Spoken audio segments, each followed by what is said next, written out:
It's 7 p.m. Hello, good evening, and welcome to our major news bulletin for the day. My name is Pa Kwesi Asari. And I'm Aisha Yakubu Khalid. Coming up, the headlines. News360 headlines is brought to you by Flamingo Paint, Pepsodent Charcoal and Pepsodent Herbal. Boku Central MP Mahama Ayariga takes over as a new majority leader and leader of government business, promising to build consensus.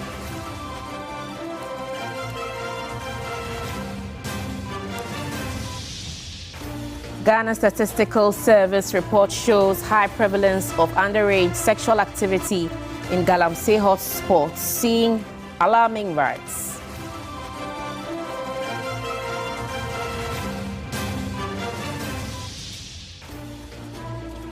Also coming up tonight, OT Regional Minister John Kwejo Japon assures he will use dialogue in collaboration with relevant stakeholders to resolve ongoing conflicts in Nkwanta. And in business this evening, Agribusiness Chamber urges Agric Minister to initiate steps to curb likely surge in food prices in coming months. And elsewhere on the international front, Gabon to hold presidential election on April 12 in a bid to end military rule that began with a coup in 2023.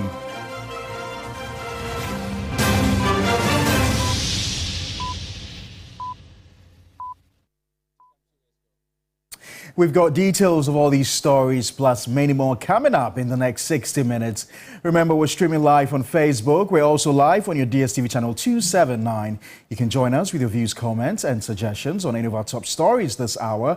Feel free to visit any of our social media pages on Facebook and on X. And now the details. Boku Central Member of Parliament Mahama Ayariga has taken over as the new majority leader and leader of government business in the 9th Parliament, succeeding Dr. Kaysila Toforson, who now serves as the Minister of Finance. Ayariga's assumption of the parliamentary leadership follows his appointment by the governing National Democratic Congress, I beg your pardon, with the support of the majority caucus. Now, let's listen as former majority leader and finance minister Dr. Kaysila Toforson, Minority Leader Alexander Appiah-Marking and Majority Leader Mahama Ayariga speak on the floor of the House. 2 years ago, I was entrusted with the responsibility of the Minority Leader. In this relatively short time, we have collectively achieved a remarkable milestone. Together with my NDC colleagues, we provided constructive alternatives to government policies and safeguarded millions of Ghana citizens in public funds. We championed groundbreaking legislations, including some of the most impactful private members' bills in Ghana's parliamentary history. These efforts significantly shaped national policy and discourse. It is no surprise, therefore, that the people of Ghana recognize our effort by entrusting us with additional 50 parliamentary seats. Speaker, I extend my best wishes to the incoming leader of the House, the Honorable Mahama Ayariga and his team.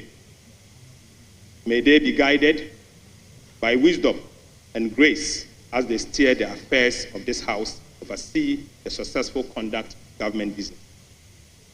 To the incoming team, led by my senior at the bar, my respected colleague, Mahama Ayariga, we served together in ECOWAS Parliament. You were very supportive. You've earned the respect of your colleagues in the sub-region. I know that you built consensus. In fact, Honorable Ayariga, there's something I've learned from you and I want to share. You don't mind how long it takes to negotiate to bring peace. And that I've learned with a great deal of respect. I believe that even as majority leader, you will not assume that you have the numbers. So you have to railroad matters on this House floor. My main agenda in this House is to pursue the manifesto and program of His Excellency President John Dramani Mahama, a manifesto and a commitment that has received the overwhelming support and vote of Ghanaians. Mr. Speaker, we will do this by passing good laws that seek to further those commitments, and we will use our various committees and our oversight responsibilities to ensure that the institutions of governance work for the people of Ghana once again. I, as my colleague, the minority leader, has already indicated, I believe in accommodation, I believe in consensus building, and I believe in discipline, and I believe in orderliness, and I believe in working together. All right, so let me just take you through the new majority caucus leadership. And we're going to display that on the screens right now for you to see. And of course, we've got a new leader in the name of the Honorable Mahama Yariga, you just saw a while ago. He's now the majority leader and member of parliament for Boku Central. We've also got the deputy majority leader, who's the member of parliament for Cape Coast South, in the person of the Honorable Kweku Ricketts Hagan. Or the Honorable Roxanne Dafiamekpo is majority chief whip, member of parliament for South Dai. The Honorable Comfort Gansa is first deputy majority whip. She's member of parliament for the Ada constituency. And also the second deputy majority whip, that's MP for Bia East, the Honorable Richard Echampon. So these are your new majority caucus leaders. I'm sure when you see them somewhere in town, you can acknowledge them as the new leaders of the majority side in Parliament. Let's get the thoughts of Dr. Rashid Rahman, who's Executive Director of the African Center for Parliamentary Affairs. Thank you, sir, for your time.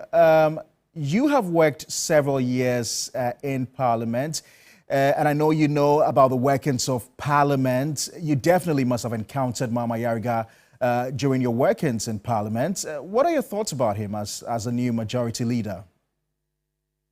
Thank you very much for having me. I think we have an Honorable Mahama Yariga, and we heard him today, a leader that we need for this kind of situation of super majority, because in situations like this, you need a leader who is very accommodating, a leader who is willing and committed to give space to the minority, no matter how small the minority is.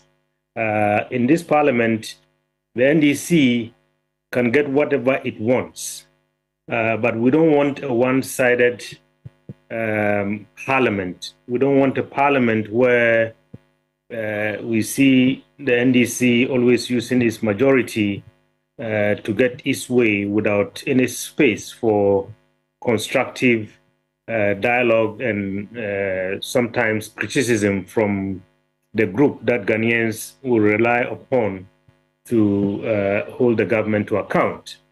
And we heard today, I think he has made that commitment.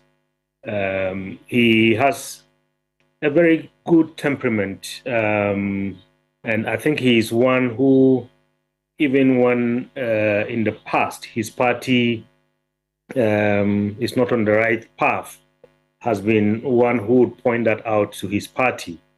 So I believe we are going to see in him a leadership of the majority that is not going to strangulate the minority group.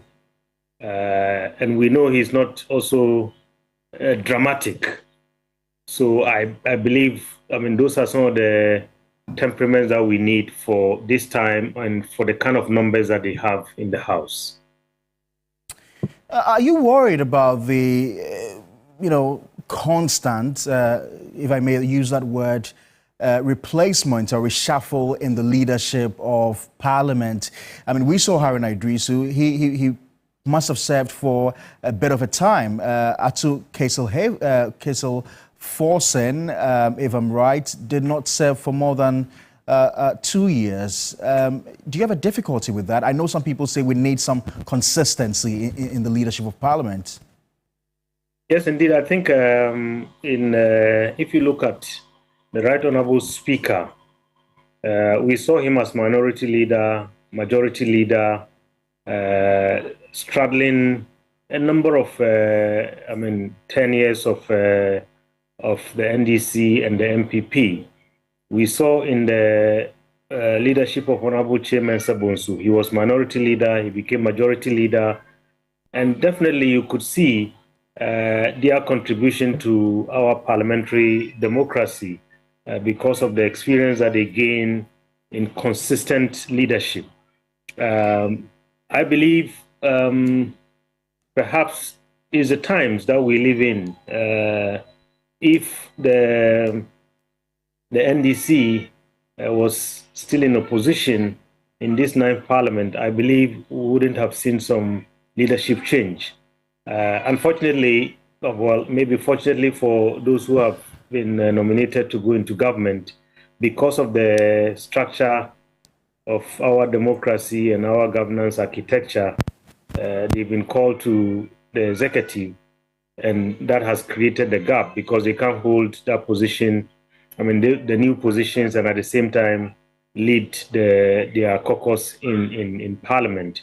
It would have been ideal for us to have some continuous leadership and build so that we have the likes of Honorable Chairman Sabonsu and Honorable the Right Honorable Speaker. However, I think this is what we have, and hopefully Honorable Mama Ayariga will leave through the tenure of this 9th Parliament and hopefully beyond, together with his colleagues.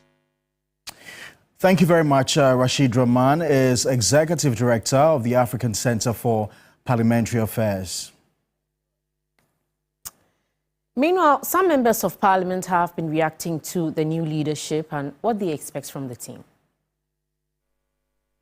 I also like to admonish the incoming leaders of the majority that as much as we experience some sort of minimal illustration of leadership cohesion as we needed as a country from outgone Dr. Atu Forsen, this is the time that I think Ghana needs cohesion from both sides. This is not the time to abuse and misuse the undue advantage of numbers. They have a lot of advantages, unlike the previous seemingly balanced house that saw Ghanaians witnessing a lot of piglidi and mambo-jambo. They don't need numbers much, but they need the endowments of those who give them the mandate, being the good people of Ghana. Ghanaians want to see a majority with their leadership that is prioritizing the interests of the good people of this country. This is a solid team, experienced team that I believe would deliver and ensure that government businesses are approved in this house. So I expect that they lead us with skills and competencies that will bring us together. One, ensure discipline, that as a majority side all the time we should really show and demonstrate that we are in the majority, and also bringing the other side on board so that as a house we ensure that government businesses are approved. And when it comes to leadership, it's a very big place for the government to succeed. That's why they are choosing experienced people. Bills that will come, Parliament is to approve budgets, Parliament is to approve loans, Parliament is to approve various policies. So if you don't have people who are experienced to champion things here, then it means you are planned to fail. And so this is for what is happening, it means the president is on course and we are using experienced hands to move on. Let's now take you to the courts, where the Supreme Court has adjourned indefinitely the New Patriotic Party's application to quash Koforidua High Court's decision granting an injunction against Ernest Kumi from holding himself as Member of Parliament for Akwitia. The 5-member panel of justices were notified that the interested parties have not been served the processes. My colleague Lord Edwasari sat through proceedings. Courts presided over by Emmanuel Senyo Hamedahi granted an injunction application filed by NDC parliamentary candidate Henry Boachiadom, seeking to bar Ernest Kumi from holding himself out as the MP for Akwitia after the Electoral Commission declared him the winner. In the application to quash the decision of the High Court, the MPP prayed that the Supreme Court prohibit the judge from hearing the case in the future. However, in court on Thursday, a 5-member panel of justices led by Justice Gabriel Pamang was notified that the NPP had failed to serve the Electoral Commission and the lawyers of the NDC candidates with the court processes. The court thus adjourned the case indefinitely to allow the documents to be appropriately served. Counsel for Ernest Kumi, Gary Makomafo, spoke to the media. The time when the court issued the injunction order ex parte on the 2nd of January, and even the petition was filed on 31st of December 2024, the Court of Action had not accrued. But the court decided not to hear the prayer of Mr. Kumi and then proceeded to say that, well, there is a publication by Dr. Bosuma Asare in the media. So we relied on the publication to say that there is Gazette. But as a matter of fact, we now all know that Gazette was done on the 6th of January 2025. But we are simply saying that what the court did was lawful. The Apex Court also adjourned indefinitely the hearing of the application by the National Democratic Congress seeking to overturn a decision of the High Court for the Electoral Commission to complete collation in Tama Central, Okankwe Central, Ablikuma North, and Tichiman South. Even though the Electoral Commission has since completed the collation in 3 of the constituencies and the NPP candidates have been sworn in as MPs, the party wants the Apex Court to quash the decision of the High Court. Lord Idwasari, TV3 News. The OT Regional Minister-designate John Kwejo Jepon has stated that he will use dialogue in collaboration with relevant stakeholders to resolve the ongoing conflict in Nkwanta. The town has been affected by renewed conflict, which has resulted in the deaths of 3 persons and left many others injured. Appearing before the Appointments Committee, John Kwejo Jepon outlined his plans to engage key stakeholders and establish a committee dedicated to conflict resolution. I will have my regional coordinating council in place, which I have even now. When I'm giving the nod, I will consult my regional coordinating council. I will consult the security coordinating council. Again, consult chiefs and stakeholders in Nkwanta. From there, we'll see how we are going to solve this issue. Conflict is not an event, and solution to the conflict also is not an event. We will dialogue with the stakeholders and the people who matter. But before we do that, we will have to dialogue with them, establish a conflict resolution committee that will be attractive to all the players of the conflict. Thank you.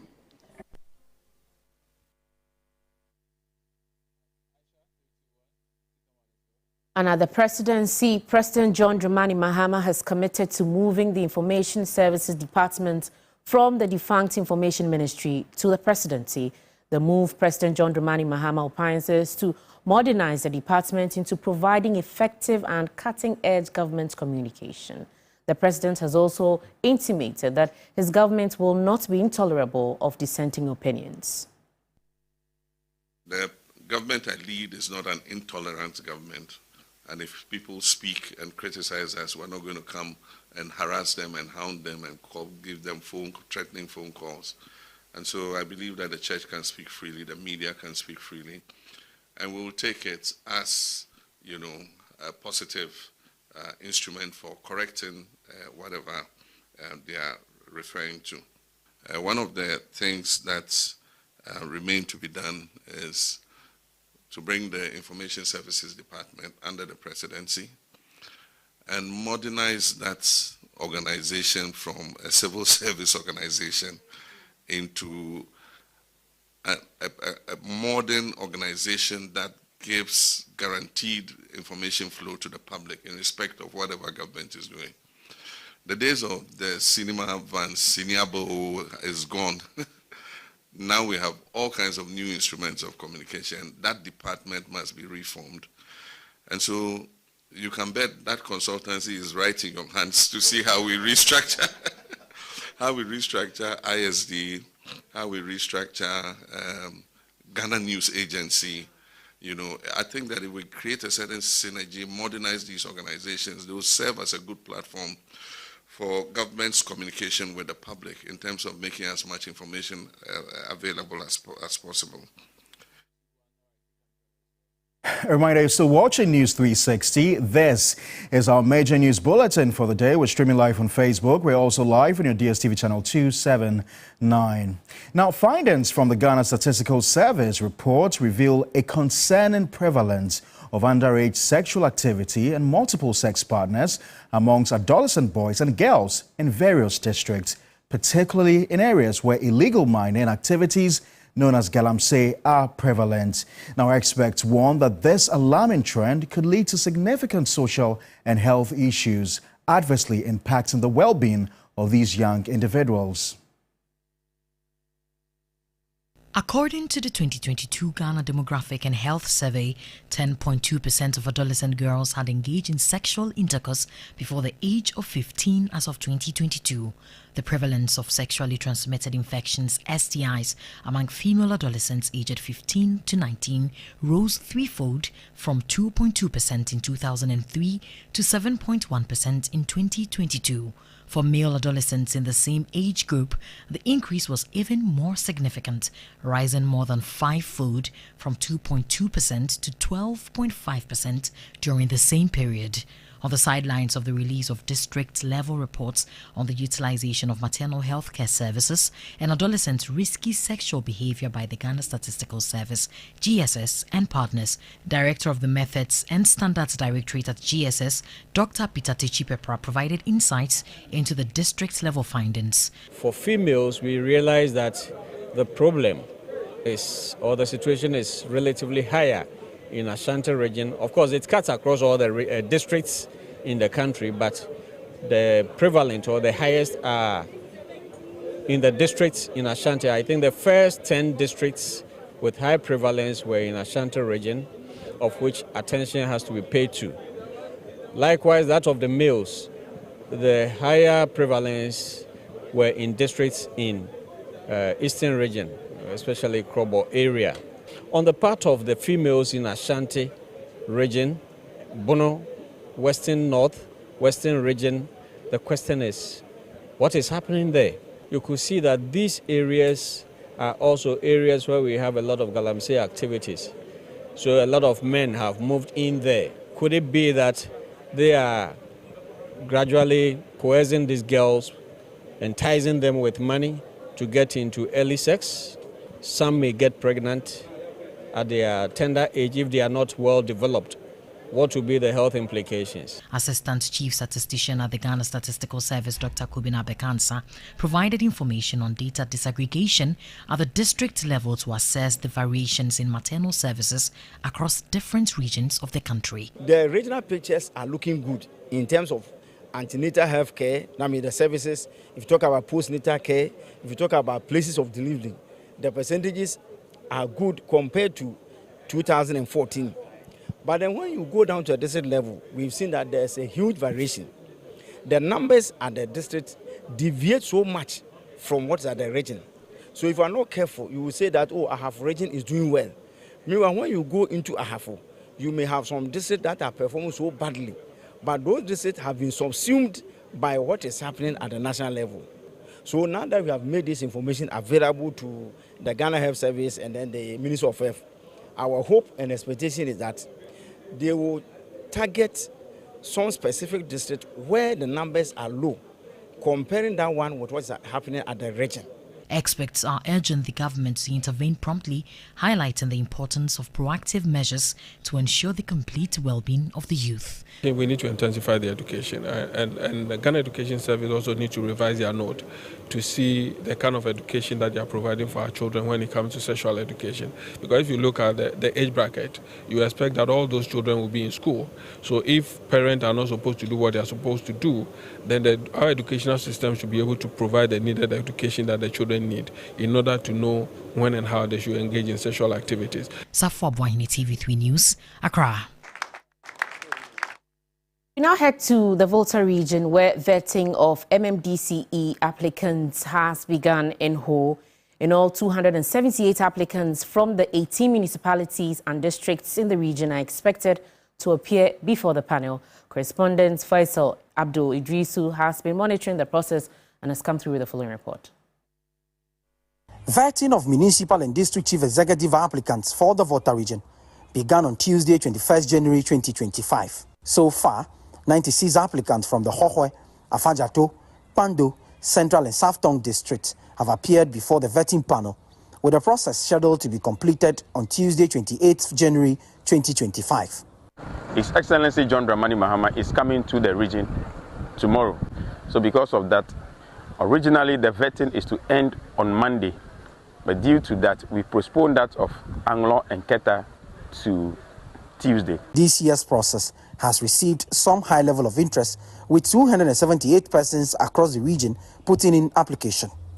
South Tong has huge business potentials. The river is there to create businesses in the tourism sector. The land is there for agriculture purposes.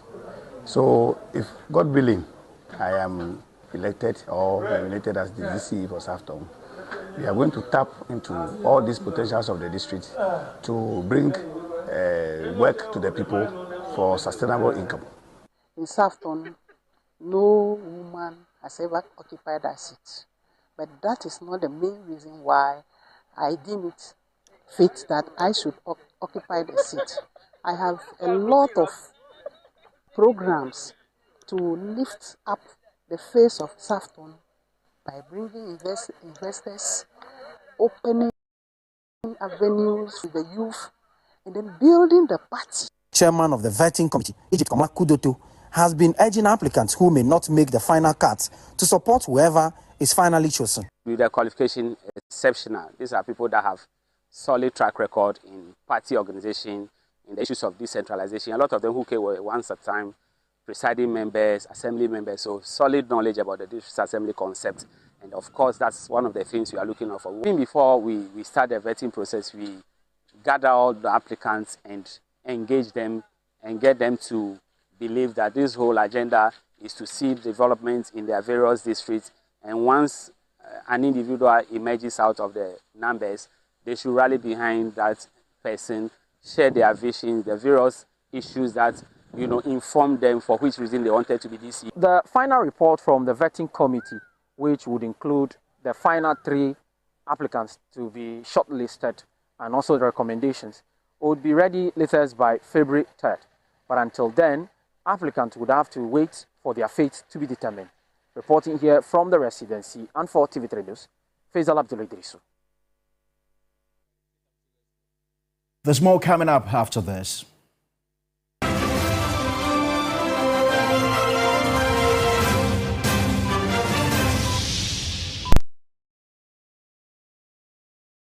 I'm going to interview Zuzum right here in my house. Hey! Look up there. Why are you using inferior pen? It was a mistake. I no check. Acrobat, I'm going to knock you out. I know, sir. You deserve quality. Don't make mistakes. Stop. You did the right thing. When you are going to buy a paint, don't look left, don't look right. Go straight and grab the luxury acrylic paint. No be any paint be paint. The luxury acrylic paint. Paint mu champion. I love President Charcoal. Why? When there are so many other charcoal toothpaste. That's both charcoal and lemon. Oh, does it? Yes, look right here. Yes.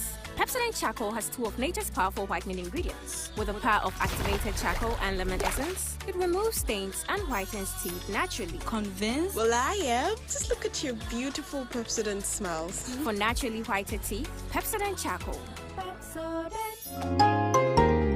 Every child is so unique. You like no other. Outstanding in every way. It's me like no other. So anytime you walk and play, you like no other. You are special like Indomie. It's me like no other. Did you know that every child on the planet has their own unique fingerprint like no other? You like no other. I can play the drums. I'm talented. It's me like no other.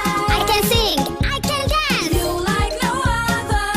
As well as their own unique talents and abilities. I can cook. I can paint. You like no other.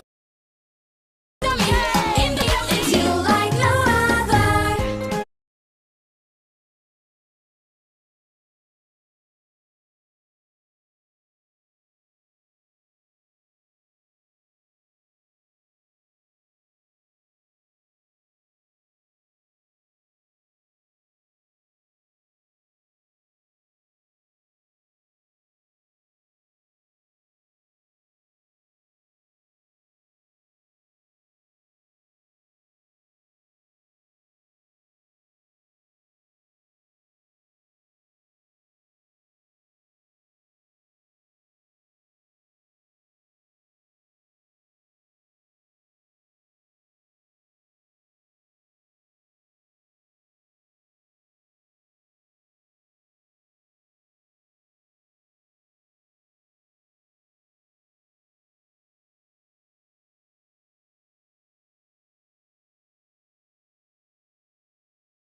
The business segment is brought to you by MTN. West Hills Ridge Property, Eden Heights.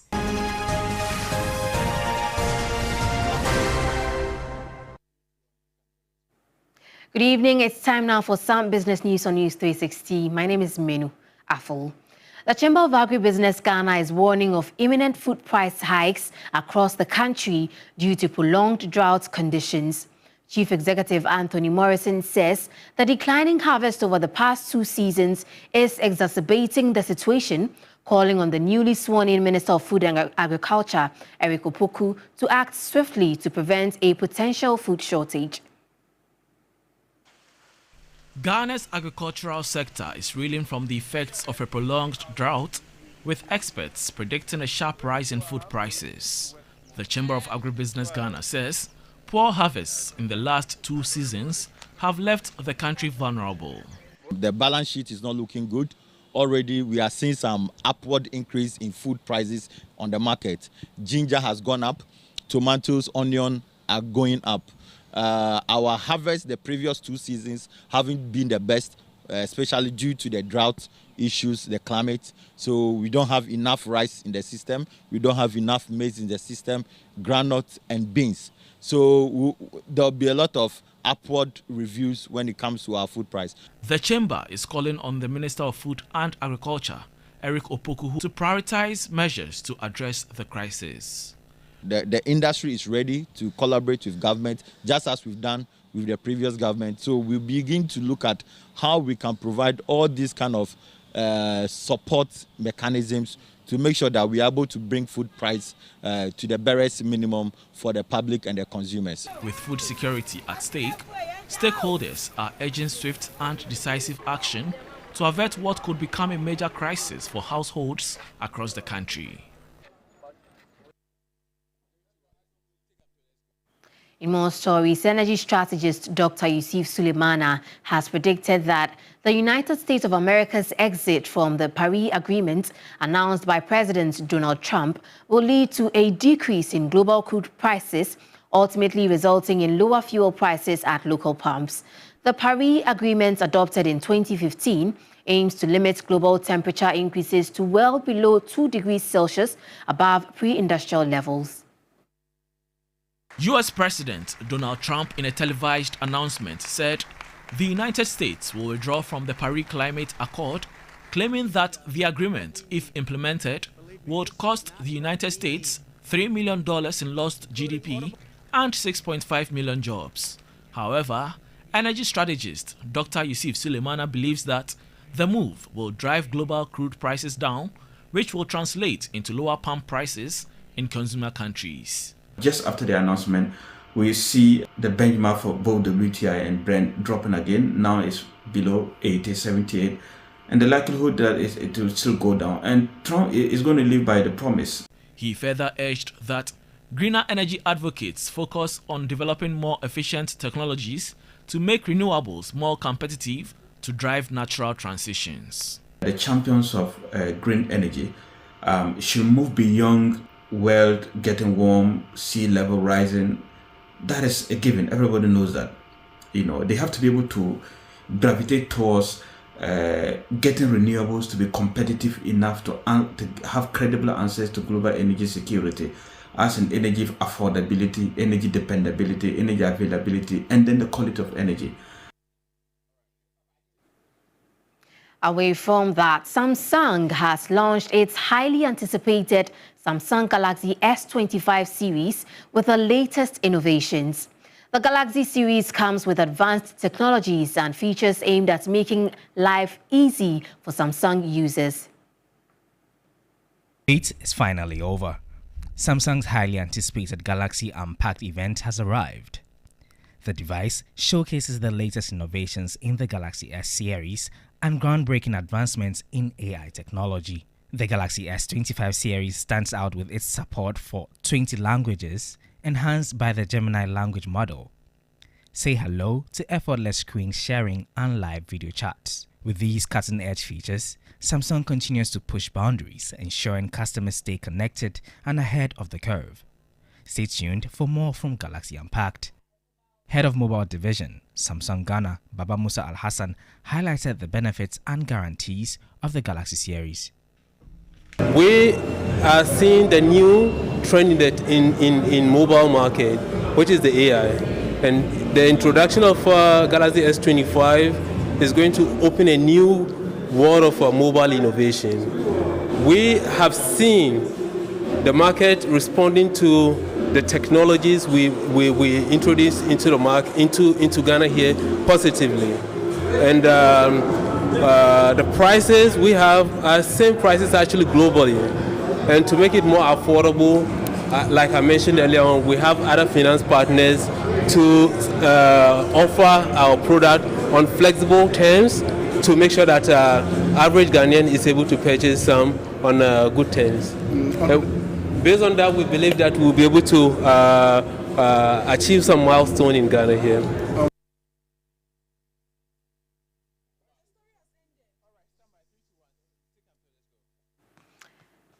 Well, away from that also, Vivo Energy Ghana, an exclusive distributor of Shell-branded fuel, has donated a washroom to the La Ebobal Basic School in Laboni. The new facility, part of the company's corporate social responsibility, is meant to serve both teachers and students. The new washroom will not only enhance the health and hygiene of students, but also help promote a conducive learning environment. Finance Manager of Vivo Energy Ghana, Kelai Masia, said the donation is part of the company's ongoing commitment to giving back to the community. This initiative ties into our key focus areas. Improvement of hygiene, improvement of sanitation. We've seen that every dollar you input, the return is actually $4. And that goes a long way in increasing the productivity of the young ones and also reduction in health costs. So it's very key and fully aligned to our strategy.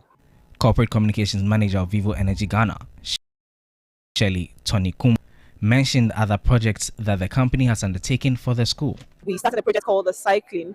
Cycling is aimed at promoting environmental sustainability. So there were a series of educational awareness program, capacity building workshops for the teachers so that they can also transfer that knowledge to the children. Then last year we launched the Green for Clean renewable energy project, helping the children to find alternative energy solutions, which is very, very critical to their academic work, especially science. Ladede Kotopon Municipal Director for Education, Habiba Kotoma, expressed her heartfelt gratitude. I am overjoyed, and you can tell the children are happy. My teachers didn't have a place of convenience, but today they have a very decent place, and that is going to impact learning. Vivo Energy Ghana is already looking to the future, exploring new ways to make a positive impact in the community. Well, that's how we wrap up the business segment on News 360. My name is Menu. Aful, stay with us. Sports News is up next.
Hello, good evening, and welcome to the sports segment here on News 360 with me, Oreku Ampofo. Let's start off with our first story, where Kofi Adams, the nominee for the Minister for Sports and Recreation, has stressed the importance of the media in revitalizing sports in Ghana.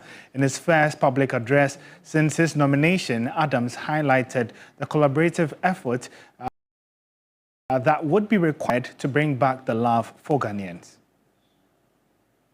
Must also start from somewhere to help us generate the love. But the good thing about sports is that sports is the only place that you don't pay for space.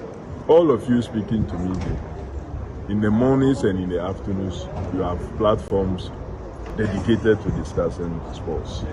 And so all we need to do is to see how we can galvanize and unite these forces and direct it in a way that can help us regenerate and bring back love that we are talking about. So you will be needed. You are a critical component of this journey. We can't do without you. So information sharing will be one of the things that we'll be working on so that a void will not be created. Once you create a void, people tend to feel that void.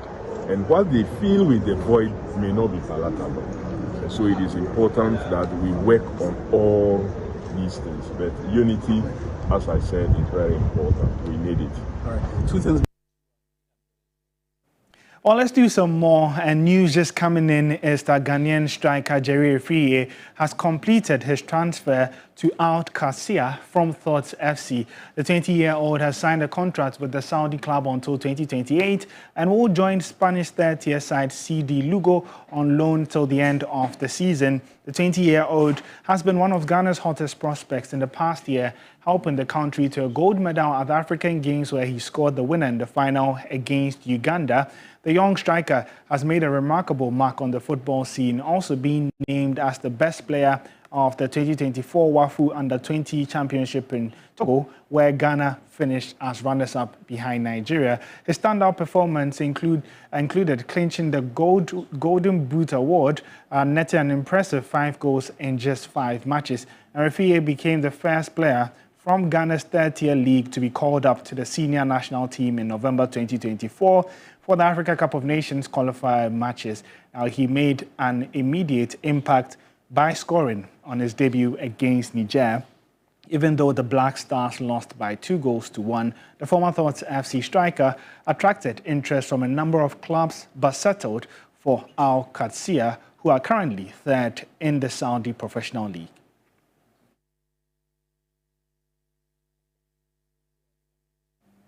Well, before we go, Manchester United head coach Ruben Amorim has taken responsibility for the poor form of the Red Devils. The Portuguese coach has picked up just 11 points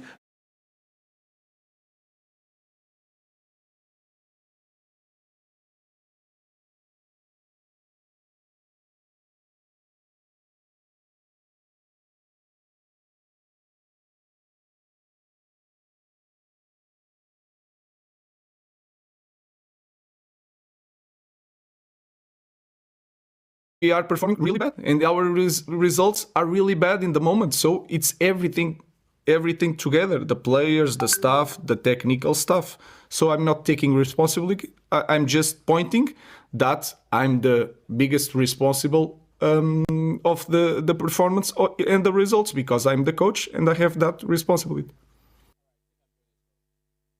Well, in just a few minutes, Manchester United will be in action against Rangers in the Europa League, and you can get updates on that as well as all the other games and breaking news stories on our social media handles at 3SportsGH and then on the website 3news/sports. My name is Oreku Ampofo. Segment is brought to you by Napa Foods, Heaven Black Insecticide Spray and Coil, powered by 3 Entertainment.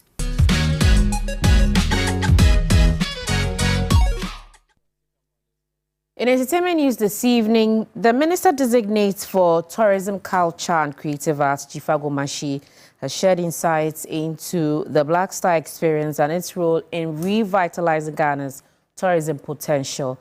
According to her, the initiative aims to position Ghana as a leading hub for tourism, arts and culture.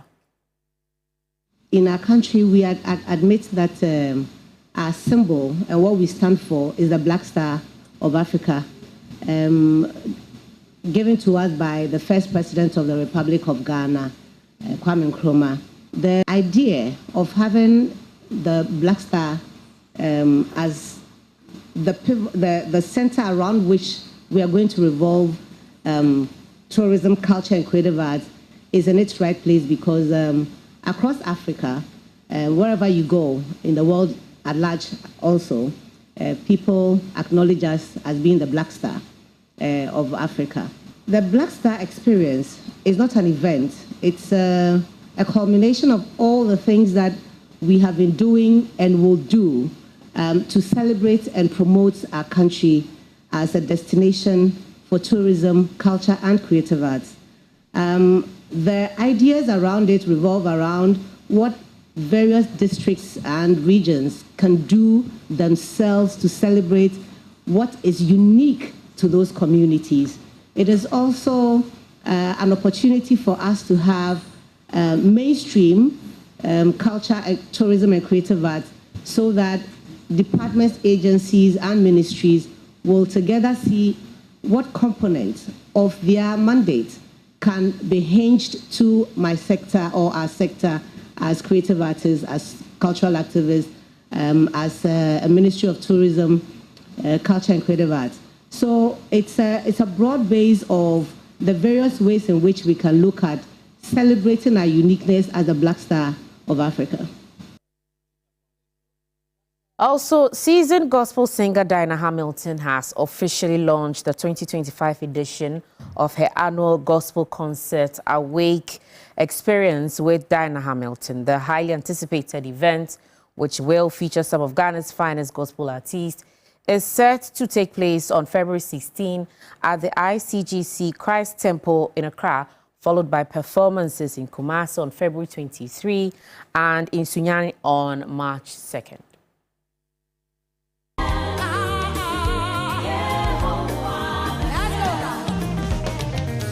Since 2014, multiple award-winning gospel singer Dinah Hamilton has been thrilling fans with powerful, spirit-filled performances at her annual concert, The Experience with Dinah Hamilton. The Adum Hitmaker expressed heartfelt gratitude for the immense support she has received throughout the ministry at the launch of this year's edition of the Awake Experience with Dinah Hamilton. Hamilton promises an uplifting, life-changing experience for concert goers. The first stop will be on February 16 at the ICGC Christ Temple in Accra. The event will then head to Kumasi on February 23 at the Church of Pentecost in Bantama, before concluding in Sunyani on March 2. And this year we went to God asking him what to do, what next to do, what to do, where are we going? And he said, it's time to move. And he said, you dwelt on this mountain for too long. It's now time to move. And there was this uneasiness. And God said, let's move. And it becomes clearer when everything comes together, like it is coming together now. And so we are grateful to God and to the people that are supporting us to make this bold step of adding Sunyani to it, of adding New Jersey to it. And it's been amazing. Some of the gospel stars set to grace the stage include ACP Kofi Sapong, Cindy Thompson, Kofi Osupepra, Mabel Autry, and many more. There's a lot of thinking, a lot of consideration, and with what God, the picture God has given us, we were like, who can carry that torch so that we can all come together, light it up, and cause a flame? And I think this is a good combination that God has given us. Fresh blood, old blood, just coming together and creating that synergy is going to be amazing.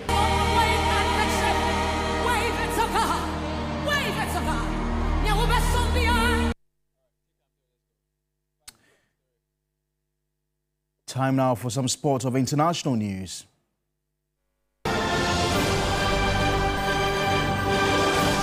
Gabon's transitional government said presidential elections would be held on April 12, a key step to re-establish civilian rule after a coup ended the Bongo dynasty's decade-long reign. Gabon spokesman Serafina Koury-Davane made the announcement early Thursday following a cabinet meeting. The oil-rich Central African country, which had been under the rule of the Bongo family for 55 years, adopted a new constitution in the November referendum. It provided for a maximum of 2 7-year presidential terms. No prime minister, no dynastic transfer of power. On Monday, a new law allowed military officials to stand in elections subject to certain conditions. Transitional President General Brice Oligui Nguema, who swiftly took over as leader after the August 2023 coup, has made no secret of his ambitions to remain in power. The Conservative opposition leader tipped to lead Germany following next month's election has promised far-reaching changes to border and asylum rules after a group of children were targeted in a deadly knife attack in Bavaria. Friedrich Merz promised, in effect, to close Germany's border to all irregular migrants, including those with the right to protection. A 2-year-old boy of Moroccan origin and a man aged 41 were killed in Wednesday's attack in Aschaffenburg, and several others were hurt. An Afghan man aged 28 is accused of murder and grievous harm. Wednesday's stabbing is the latest in a string of violent and fatal attacks that have involved suspects who have sought asylum in Germany. The top prosecutor at the International Criminal Court, ICC, says he will seek an arrest warrant against senior leaders of the Taliban government in Afghanistan over the prosecution of women and girls. Karim Khan said there were reasonable grounds to suspend Supreme Leader Haibatullah Akhundzaza and Chief Justice Abdul Hakim Haqqani bore criminal responsibility for crimes against humanity on gender grounds. ICC judges will now decide whether to issue an arrest warrant.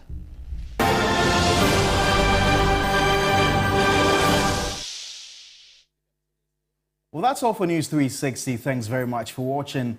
For more news, you can log on to our website. It's www.3news.com. My name is Pa Kwesi Asare. And I'm Aisha Yakubu Halet. Do have a good evening.